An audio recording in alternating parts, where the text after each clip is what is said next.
ዳግማይ ሰላምታና ተቐበሉ ክቡራት ሰማዕትና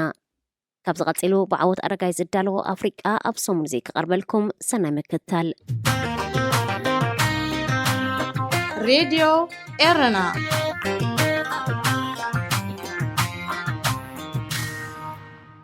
ሰራዊት ሶማልያ ኣብ ኤርትራ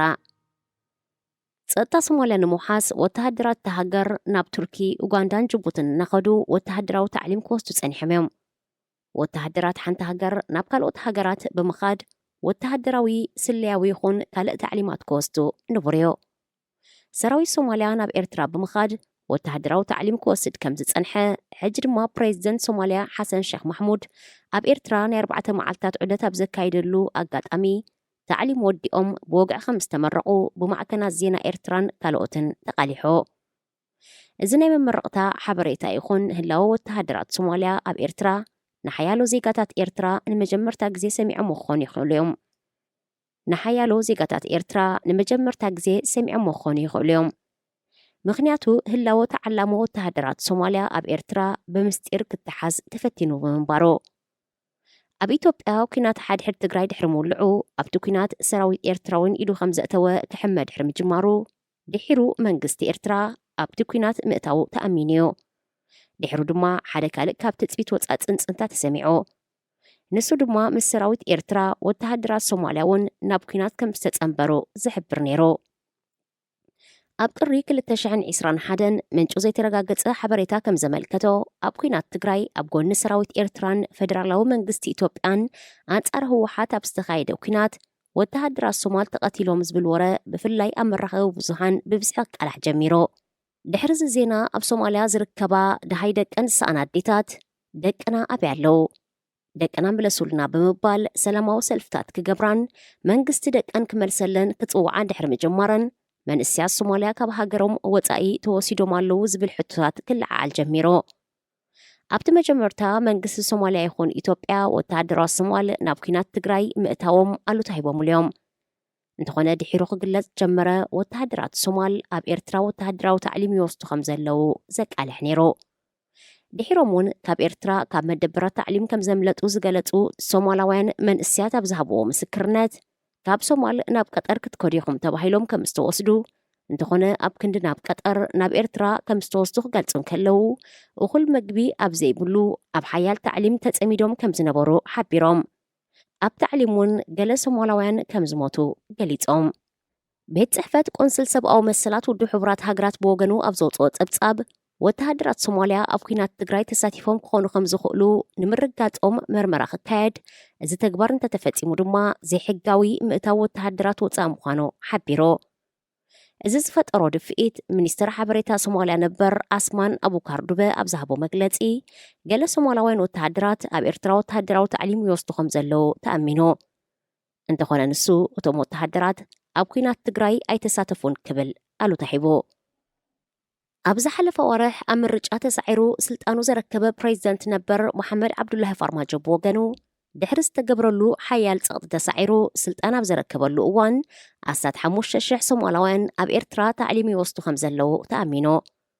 መሐመድ ዓብዱላሂ ፋርማጆ ሶማላውያን ወተሃደራት ኣንጻር ዕጡቓት አልሸባብ ኣብ ዝግበር ቃልሲ መታን ክሕግዙ ናብ ኤርትራ ንታዕሊም ከም ዝተላእኩ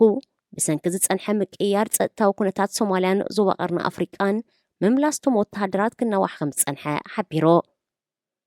ተሓቢኡ ዝሕባ የለን መዓልቲ ኣኺሉ ፕሬዚደንት ሶማልያ ሓሰን ሼክ ማሕሙድ ኣብ ኤርትራ ኣብ ዝበፅሓሉ እዋን ኣብ ስነ ስርዓት ምምራቕ ተዓላሞ ተሳቲፉ ኣብ ዝሃቦ ቃል ተዓላሞ ኣባላት ሃገራዊ ሰራዊት ኮይኖም ኣበርክቶ ክገብሩ ልዑል ትፅቢት ከም ዘሎ ገሊጹ ኤርትራን ኢትዮጵያን ዝነበረን ናይ ዶብ ግጭት ብሰላማዊ መንገዲ ክፈትሖ ድሕሪ ምስምምዐን ንሶማል ሓዊስካ 3 ሃገራት ዞባዊ ስሉሳዊ ሓድሽ ዕርክነት ጀሚረን መራሕቲ 3 ሃገራት ድማ ኣብ ንሓድሕድ ተደጋጋሚ ምብጻሕ ፈጺሞም ፕሬዚደንት መሐመድ ፋርማጆ ኣብ መስከረም 2018 ናብ ኤርትራ ምብጻሕ ክፍጽም ከሎ ፕሬዚደንት ኢሳያስ አፈወርቂ ድማ ድሕሪ 3 ወርሒ ኣብ ታሕሳስ ናይቲ ዓመቲ ናብ ሶማልያ ምብጻሕ ፈጺሙ ብመሰረት ማዕከን ዜና ድምፂ ኣሜሪካ ፋርማጆ ናብ ኤርትራ ኣብ ዝበጽሓሉ ኤርትራ ወተሃደራት ሃገሩ ክትዕልመሉ ሕቶ ከም ዘቕርበን ከም ዝተዘራረቡን ኢሳያስ አፈወርቂ ናብ ሶማልያ ኣብ ዝበጽሓሉ ድማ ነቲ ናይ ምዕላም ስምምዕ ከም ዝኸተሙ ክፍለጥ ተኻኢሉ ድሕርዚ ብ19 ነሓሰ 2019 ቀዳማይ እግሪ ተዓላሞ ናብ ኤርትራ ከም ዝተላእኩ ጸኒሖም ብ20 ጥቅምቲ 2019 ከምኡውን ብ16 መጋቢት 2 ጉጅለታት ከም ዝተላእኩ ኣብ 3 መደበር ታዕሊማት ክዕለሙ ከም ዝጸንሑ ክፍለጥ እንከሎ ቁጽሮም ካብ 3 ክሳብ 7,000 ክበጽሕ ከም ዝኽእል ክግለጽ ጸኒሑ ሕጂ ድሒሩ ብዝተዋህበ ቁጽሪ ግን እቶም ተዓላሞ ካብ 5 ክሳብ 5,400 ከም ዝበጽሕ ገለ ካብ ተዓላሞ ብባህርያዊ ሓደጋ ከምኡውን ኣብ ታዕሊም ህይወቶም ሲኢኖም ክኾኑ ከም ዝኽእሉ ይግመት ኣብዚ ጉዳይ ዝሕጂ እውን ዘይተመለሱ ሕቶታት ኣለዉ ንሱ ድማ እቶም ወተሃደራት መዓስ ናብ ሃገሮም ክምለሱ እዮም ኤርትራ ኣምሳያ ዝሃበቶ ታዕሊም እንታይ መኽሰብ ክትረክብያ ዝብሉ ይርከቦም ገለ ተዓዘብቲ ኤርትራ ንሶማልያ ብታዕሊም ዝሓገዘት ሶማልያ ብተመሳሳሊ ኣብ 1970ታትን 80ታትን ንዕጡቓት ናጽነት ኤርትራ ሓጊዛ ብምንባራ ከም ዝኾነ ክገልጹ ከለዉ ገለ ካልኦት ድማ ኤርትራ ወተሃደራት ሶማልያ ክትዕልም ናይ ገለ ሚልዮናት ዶላራት ውዕል ከም ዝገበረት ይጥርጥሮ ዜጋታት ሶማልያ ኣብ ሰራዊት ሃገራዊ ኣገልግሎት ክገብሩ ግዴታ የብሎምን ኣብ ሰራዊት ወርሓዊ ክፍሊት ስለ ዘሎ ግን ሓያሎ መንእሰያት ከም ስራሕ ስለ ዝርእይዎ ኣባላት ሰራዊት ክኾኑ ብምርጫኦም እዮም ዝኣትውዎ ወተሃደራት ሶማልያ ንታዕሊም ናብ ኤርትራ ምስ ተወስዱ ጉዳዮም ብምስጢር ተታሒዙ ብምንባሩ ንኣዋርሕ ምስ ስድራ ቤታቶም ወላው ብቴሌፎን ክራኸቡ ኣይተፈቕደሎምን በዚ ምክንያት ሓያሎ ስድራ ቤታት ዳሃይ ደቀን ብምስኣነን ኣብ ሻቅሎት ተሸይመን ጸኒሐን ሬድዮ ኤረና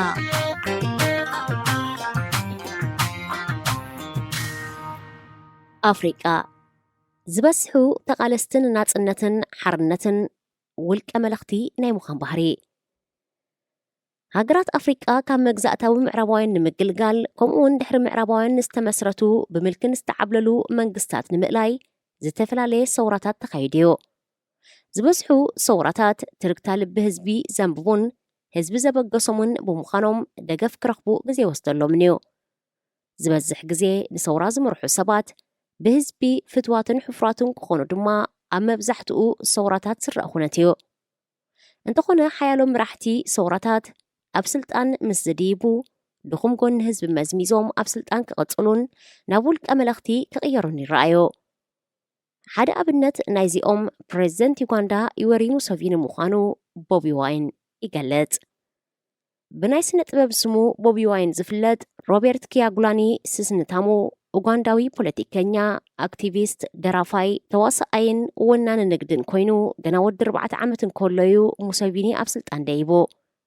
በዚ ምክንያት ቦቢ ዋይን ብዘይካ ሙሴቪኒ ካልእ ፕሬዚደንት ርኢ ይፈልጥ ነዮ 80% ኡጋንዳውያን እውን ትሕቲ 35 ዓመት ብምዃኖም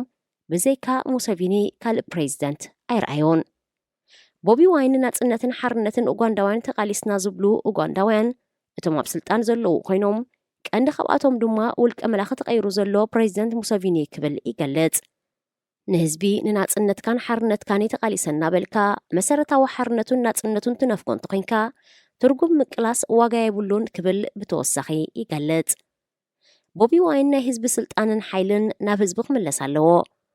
ኣብ ስልጣን ዘለዉ መራሕቲ ኣገልገልቲ ህዝቢ ደኣ እምበር ካብ ህዝቢ ዝዓቢ ስልጣን ከም ዘይብሎም ህዝቢ ዝሰቕሎምን ዘውርዶምን ውልቀ ሰባት ምዃኖም ክስቆሮም ኣለዎ ይብል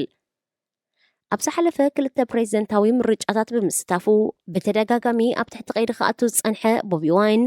ሓድሽ ወለዶ ዩጋንዳ ሓድሽ ኣተሓሳስባን መሪሕነትን ከም ዘድልዮ ይገለጽ ቦቢ ዋይን ኣብ መሪሕነት ሃገሩ ካልእ ሸቕሎት ኣለዎ ንሱ ድማ ወዱን ፕሬዚደንት ዩዌሪ ሙሴቪኒ ዝኾነ ሙሁዝ ኬንሩጋባ ነብኡ ተኪኡ ናብ መሪሕነት ክመጽእ ተኽእሎ ብምህላው እዩ ኣዛዚ ሓይሊ ምድሪ ሌተናንት ጀነራል ሙሁዙ ኬንሩጋባ ኣብ ወርሒ ጉንበት ኣብ ዝገበሮ ትዊት ን28 ዓመታት ካብ ዘገልገሎ ሰራዊት ብፍቓዱ ክእለ ምዃኑ ገሊጹ ነይሩ እንተኾነ ንሱ ድሒሩ ካብ ሰራዊት ዝእለ ድሕሪ 8 ዓመት ምዃኑ ሓቢሩ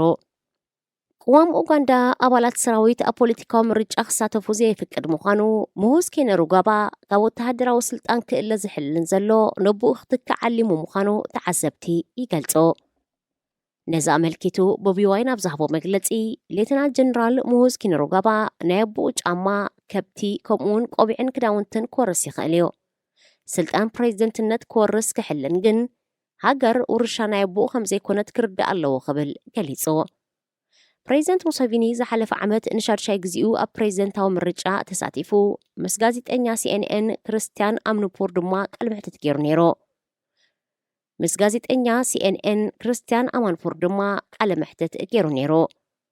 ኣማንፖር ንምንታይ ኻ ንሻድሻይ ግዜ ትወዳደር ዘለኻ ኣይ ኣኽለካንዶ ኢላ ምስ ሓተቶ ኣብ ዝሃቦ መልሲ ብዛዕባ ዩጋንዳ ዋላ ሓደ ሰብ ልዕለይ ዝፈልጥ የለን ስለዚ ኣነ ኣብ ዘለኹ ሓያሎ ተመክሮ ኣለኒ ኣየናዩ ኣብ ጽቡቕ መንገዲ ዘሎ ኣየናይ ኣብ ጌጋ ክነግረኪ ይኽእል እየ ክብል ብምምላሱ ብዘይክኡ ካልእ ክመራሕ ዝኽእል ሰብ ከምዘየለ ሓቢሩ ነይሩ። ንምንታይ 80 ሚእታዊት ካብ ህዝብኻ ትሕቲ 35 ዓመት መንእሰይ እንከሎ ንሻድሻይ ግዜ ኣብ ስልጣን ክትቅጽል መሪፅካ ተባሂሉ ምስተሓተ ድማ እቶም 80 ሚእታዊት መንእስያት ብሂወት ክቕጽሉ ንሕና ኢና ኽኢልናዮም ትምህርቲ ሂብናዮም ናይ ቁጠባ ባይታ አንፂፍናሎም ክብል ሓቢሩ በዚ ድማ ስልጣን ናብ መጻኢ ወለዶ ከሰጋግሮ ውጥን ከም ዘይብሉ ኣተንቢሁ። ብመሰረት ኣብ ዩጋንዳ ተነፂፉ ዘሎ ቅዋም ሙሶቪኒ ክሳብ ዕለተ ሞቱ ኣብ ስልጣን ክጸንሕ ኣይክልክሎን እዩ። ፕሬዚደንት ዩሪ ሙሶቪኒ ኣብ መወዳእታ 1970ታትን መጀመርታ 80ታትን ተቓላሳይ ናጽነት እኳ እንተነበረ ክሳብ ለይቲ ሎሚዩ ንነብሱ ከም ተቓላሳይ ወይ ተገዳላይ ስርያ ነዚ ኣመልኪቱ ቦቢ ዋይን ኣብ ዝዘርግሖ ናጽነት ትብል ደርፊ እንታይ ነይሩ ዕላማ ናይ ሓርነት ሰላማዊ ናይ ስልጣን ምስጋር እንተዘየለ ተቓለስቲ ናጽነት ውልቀ መልእኽቲ ኮይኖም ክብል ገጢሙ እዩ። ዩጋንዳ ካብ 1894 ክሳብ 1962 ኣብ ትሕቲ መግዛእቲ ብሪጣንያ ብምጽናሕ ብ9 ጥቅምቲ 1962 ናጽነታ ተጎናጺፋ ድሕሪ ናጽነት ኣብ ዝተኻየደ ሓፈሻዊ ምርጫ ሚልቶን ኣባተ ዝተባህለ ኣብ ምጉንጻፍ ናጽነት ኡጋንዳ መሪሕ ተራ ዝነበሮ ፖለቲከኛ ቀዳማይ ሚኒስተር ብምዃን ነቲ ሃገር ክመርሕ ተመሪጾ። ኣብ ምዕራብ እቲ ሃገር ናይ ዝርከብ ንግስነት ብኡጋንዳ ባህላዊ መራሒ ኤድዋርድ ሙቴሳ ድማ ስማዊ ፕረዚደንት ኮይኑ ኣብ 1967 ቀዳማይ ሚኒስተር ሚልቶን ኣባተ ሓድሽ ቅዋም ብምሕንጻጽ ንባህላዊ መራሒ ንግስነት ብኡጋንዳ ካብ ስማዊ ስልጣን ብምእላይ ነታ ሃገር ብፕሬዚደንታዊ ምሕደራት ማሕደር ሪፓብሊክ ብምቕያር ባዕሉ ፕሬዚደንት ኮይኑ ተሸይሞ። ቀዳማይ ሚኒስተር ሚልቶን ኣባተ ንባህላዊ መራሒ ንግስነት ብኡጋንዳ ንምእላይን ንርሻን ንግስነት ኣብ ምውራርን ኣብቲ እዋንቲ ኣዛዚ ሰራዊት ምስ ዝነበረ ኢድ ኣሚን ዳዳ ብምዃን እዩ ኣተግቢርዎ። ኣብ ግዜ መግዛእቲ ብሪጣንያ ኣብ 1946 መጀመርታ ከም ተሓጋጋዚ ምግብና ድሓር ድማ ከም ወተሃደር ኮይኑ ዝተኸትበ ኢድ ኣሚን ዳዳ ኡጋንዳ ናጽነታ ኣብ ዝተጎናጸፈትሉ ናይ ካፒቴን ማዕርግ ዝነበሮ ኮይኑ ኣብ ውሽጢ 8 ዓመት ማለት ኣብ 1970 ኣብ ሓፂር ግዜ ሓለቓ ስታፍ ሰራዊት ሃገር ክኸውን በቂዑ። እዚ ዝኾነሉ ምክንያት ኢድ ኣሚን ዳዳ የማናይ ኢድ ፕሬዚደንት ሚልቶን ኣባተ ብምዃን ካብ ዲሞክራሲያዊት ኮንጎ ወርቂ ስኒ ሓርማዝን ካልእን ብምምጻእ ኣብ ምሻጥ ኣጽዋርን ኣብ ምግዛእን ይተሓጋገዙ ብምንባሮም ኮይኑ ድሒሩ ድማ ብሰንኪ ብልሽውና ኣብ ናሓድሕዶም ብምንክሳስ እምነት ብምጉዳልን ናብ ተቐናቐንቲ ተቐይሮም። ኣብ 1971 ኣባተ ናብ ኣኼባ ሓበራዊ ጸጋ ንምስታፍ ናብ ሲንጋፖር ኣብ ዝገሸሉ ኢድ ኣሚን ዳዳ ወተሃደራዊ ዕልዋ ብምክያድ ስልጣን ጨቢጡ ንገዛእ ርእሱ ፕሬዚደንት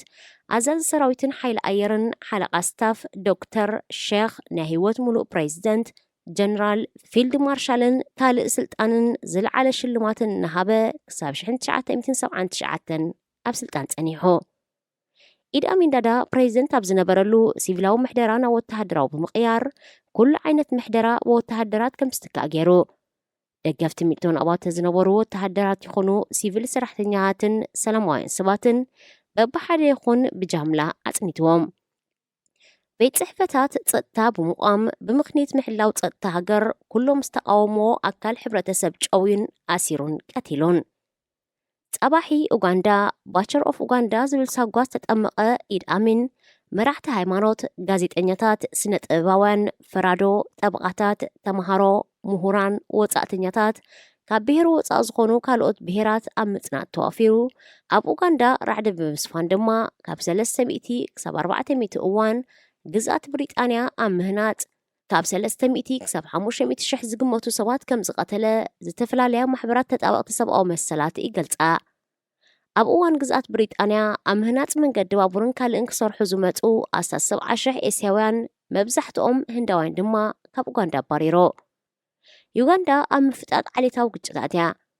ቁጠባ ኣወዲቑ ጥሜታን ጸላልዩ ዕጹት ሃገር ኮይና ምንቅስቓስ ሓሳብካ ብነጻ ምግላጽ ናይ ፖለቲካ ሰልፍታት ምቓም ተኸልኪሎ ኢዲ ኣሚን ዳዳ ዓለም ካብ ዘፍረየቶም ሓደ ካብ ዝለዓሉ ውልቀ መለኽቲ ብምዃን ብጭካንን ቅትለትን ብራዕዲ ንዩጋንዳ ኣብ ዝመርሓሉ ዝነበረ እዋን 10,000 ዩጋንዳውያን ናብ ታንዛንያ ክስደዱ ተገዲዶም እቶም ስደተኛታት ግን ሃገሮም ብጭካነ ክትምራሕ ኢዶም ኣጣሚሮም ክርእዩ ኣይመረጹን ዝተፈላለዩ ሓይልታት ብምጥማር ድማ ብረታዊ ቃልሲ ጀሚሮም ናይ ሎሚ ፕሬዚደንት ዩጋንዳ ዩወሪ ሙሶቪኒ ድማ ተቓላሳይ ናጽነት ብምዃን ብረት ዓጢቑ ነይሩ እንተኾነ ኣንጻር ኢድ ኣሚን ዳዳ ዝዓጠቑ ተቓለስቲ ዘካየድዎ ናይ መጥቃዕትታት ፈተነ ክዕወት ኣይከኣለን ብኣንጻሩ ከቢድ ክሳራ ገጢሞም ድሒሩ ኣብ መንጎ ታንዛንያን ዩጋንዳን ብዝተበጽሐ ስምዕ እቶም ዕጡቓት መሬት ታንዛንያ ከይጥቀሙ ተኸልኪሎም ኣብ 1973 ዩዌሪ ሙሶቪኒ ሰዓብቱ ሒዙ ናብ ካልኦት ሓይልታት ብምፍላይ ግንባር ሃገራዊ ድሕነት ዝብል ተቃውሞ ዕጡቕ ሓይሊ መስሪቱ ኣብ 1978 ኢድ ኣሚን ዳዳ ንሰሜናዊ ክፋል ታንዛንያ ብምውራር ሰፊሕ መሬት ናብ ግዝኣት ዩጋንዳ ከእትዎ ፈቲኑ እዚ ፈተነ ድማ ንኩናት ታንዛንያን ዩጋንዳን ከም ዝጅምር ገይሩ ፕሬዚደንት ታንዛንያ ጁልየስ ኒረረ ኣብ ልዕሊ እቲ ወራር ሃገሩ ጸረ መጥቃዕትታት ክካየድ ኣዚዙ ዩጋንዳውያን ዕጡቓት ድማ ኣብ ጎኒ ታንዛንያውያን ተሰሊፎም ክኸቱ ጸዊዑ እዚ ድማ ዩዌሪ ሙሶቪኒ ዝመስረቶ ግንባር ሃገራዊ ድሕነት ኣንጻር ስርዓት ኢድ ኣሚን መጥቃዕቲ ከካይዱ ባብ ከፊትሎም ግንባር ሃገራዊ ድሕነት ብሙሶቪኒ ተመሪሖም ምስ ብርጌዳት ሰራዊት ታንዛንያ ተጸንቢሮም ኣብ ኩናት ተሳቲፎም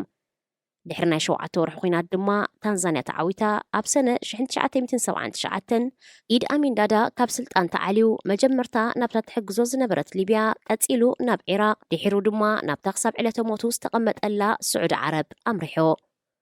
ድሕሪ ውድቀት ኢድ ኣሚን ኣብ ዩጋንዳ ሓፈሻዊ ባይታውን ፕሬዚደንታውን ምርጫ ተኻይዶ ኣብቲ ምርጫ ብወተሃደራዊ ዕልዋ ኢድ ኣሚን ካብ ስልጣን ዝተዓልወን ኣብ ታንዛንያ ዝቕመጥ ዝነበረን ሚልቶን ኣባተ ተዓዊቱ ዳግማይ ስልጣን ሒዙ ብሙሶቪኒ ዝምራሕ ዕጡቕ ሓይሊ ሓዊስካ ሓያሎ ካልኦት ምርጫ ምድንጋር ነይርዎ ክብሉ ተቃዊሞም ዳግማይ ናብ ጫካታት ብምውፃእ ድማ ብረታዊ ቃልሲ ጀሚሮም ኣብዚ ብናይ ጫካ ኩናት ዝፍለጥ ካብ 1980 ክሳብ 1986 ዝተኻየደ ዝተፈላለዩ ዕጡቓት ሓይልታት ዝተሳተፍዎ ውግእ ሓድሕድ ዳግማይ ኣስታት 300,000 ሰባት ተቐቲሎም ኩናት ዝተኣወጆ ፕሬዚደንት ኣባተ ነቶም ሓይልታት ንምጭፍላቕ ኣብ ልዕሊ ህዝቢ ብፍላይ ዝቃወምዎ ጨካን ስጉምቲ ይወስድ ብምንባሩ ናይ ህዝቢ ተቐባልነት ሲኢኑ ብህዝቢ ተጸሊኡ ኣብ መንጎ ቲቶ ኦኬሎ ዝተባህለ ጀነራል ወተሃደራዊ ዕልዋ እኳ እንተካየደ ኣብ ስልጣን ነዊሕ ኣይጸንሐን ዝርርብ ሰላም ተኻይዱ ኣይተዓወተን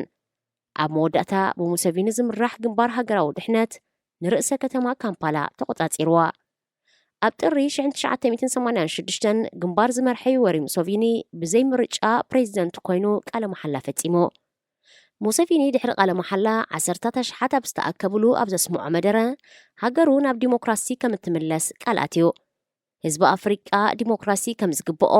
ዝለዓለ ሓይሊ ዘለዎ መንግስቲ ዘይኮነ ህዝቢ ክብል ገሊጹ ንሱ ብተወሳኺ ሽግር ኣፍሪቃ ህዝቢ ዘይኮነ ኣብ ስልጣን ነዊሕ ክጸንሑ ዝደልዩ መራሕቲዮም ክብል ኣብሪሁ ነይሩ ኣብ ምእላይ ሚልቶን ኦባተን ኢድ ኣሚን ዳዳን ዓብ እጃም ዘበርከተ ብምንባሩ ናይ ህዝቢ ደገፍ ረኺቡ ብሓያሎ እውን ከም ጅግና ክርአ ጀሚሮ ኣብ መጀመርታ ዘመነ ስልጣኑ ብዘተኣታተዎ ለውጥታት እውን ናዳ ረኺቡ ሙሶቪኒ ን10 ዓመት ብዘይ ምርጫ ክመርሕ ድሕሪ ምጽናሕ ኣብ 1996 ከምኡውን ኣብ 2001 ኣብ ዝተኻየደ ምርጫታት ተዓዊቱ ቋሚ ዩጋንዳ ሓደ ፕሬዚደንት 2 ግዜ ንናይ 5 ዓመት ናይ ስራሕ መቓን ክመርሕ ጥራዩ ዘፍቅድ ነይሩ በዚ መሰረት ኣብ 2006 ስልጣኑ ክገድፍ ነይርዎ ደገፍቱ ዝኾኑ ፖለቲካውያን ሓይልታት ብዝገበርዎ ናይ ቋም ምቅያር ጎስጓስ ብመንገዲ ባይቶ ቋም ብምቕያር እቲ ገደብ ተቐይሩ እዚ ምቕያር ብተቐናቐንቲ ፖለቲካውያን ሰልፍታትን ማሕበረሰብ ዓለምን ተቃውሞ እኳ እንተጋጠሞ ዘምጽኦ ለውጢ ግን ኣይነበረን ቋሚ ዩጋንዳ ብተወሳኺ ናይ ዕድመ ገደብ ነይርዎ ብመሰረት ተቕዋም ሓደ ንፕሬዚደንትነት ዝወዳደር ሰብ ዕድሚኡ ካብ 35 ክሳብ 75 ዓመት ክኸውን ኣለዎ እዚ እውን ኣብ 2017 ንሙሶቪኒ ብዝጥዕም መንገዲ ናብ ዕድመ ገደብ ዘይብሉ ተቐይሩ በዚ መሰረት ወዲ 77 ዓመት ዩዌሪ ሙሶቪኒ ን36 ዓመት ኣብ ስልጣን ክጸንሕ ክኢሉሎ ሬድዮ ኤረና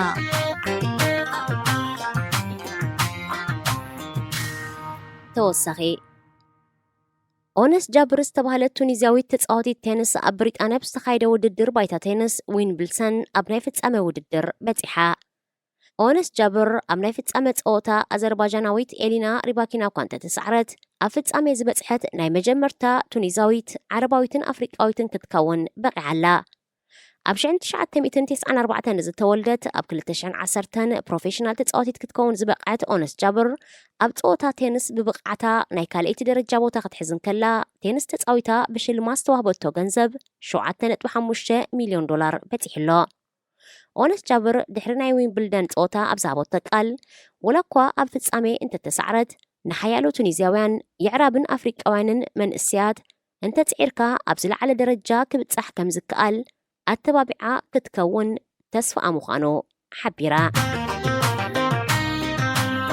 راديو إرنا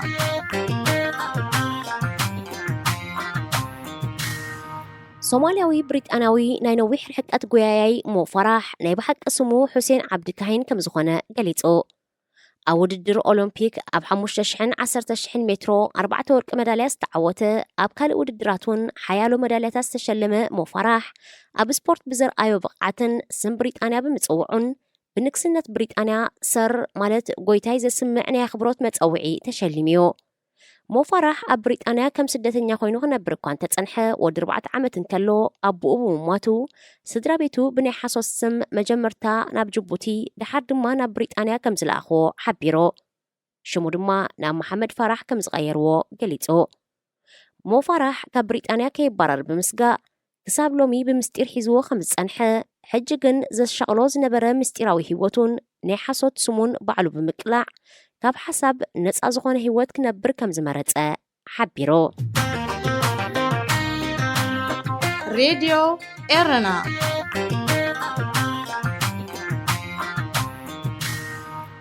زخبركم سمعتنا نلومي تداليو زنبرا أفريقيا أب سومونزي أب سفتي ملا زمت سمون بغالة تحستو قصاب نرخب سنايكنا